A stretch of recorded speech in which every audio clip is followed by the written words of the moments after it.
Post-closing occupancy agreements are now a very common request in the Denver market. What a post-closing occupancy agreement does is allows a seller to close on their house and then live as a renter in their house, and the buyer becomes the landlord. A seller would normally request this if they are uncertain about where their next home or accommodation will be, and gives them peace of mind that they have a bit more time to work with to avoid a double move.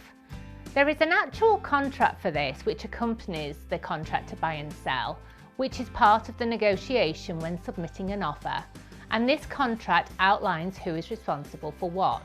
So some common questions that come up are: how long can you have one for? Well, an average contract is around 30 days. A seller can then request a post-closing for up to 60 days from the closing date. 60 days is the golden number because as most buyers come with a loan, they have to sign a document at closing to say that they will occupy the property within 60 days. If a buyer buys the home with cash, a buyer and seller can decide between themselves. Another question is, who pays for the time in the home? Again, this is part of the negotiation. In a very strong seller's market, a seller can usually get away with having the whole time for free, or sometimes you have the first month for free and then pay a rent for the second month. As a buyer, one thing to remember is that when you close on a house, your mortgage payment is paid a month in arrears. So for example, if you close in March on any date, your first mortgage payment would be May 1st.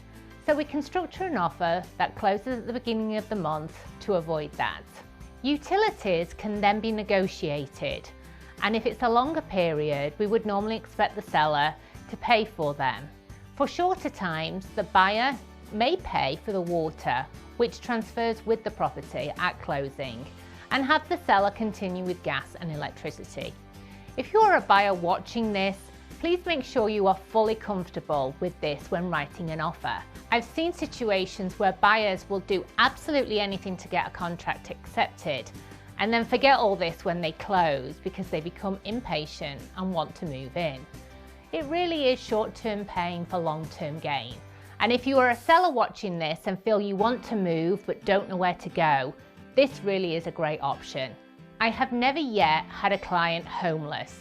I always say, where there is a will, there is a way.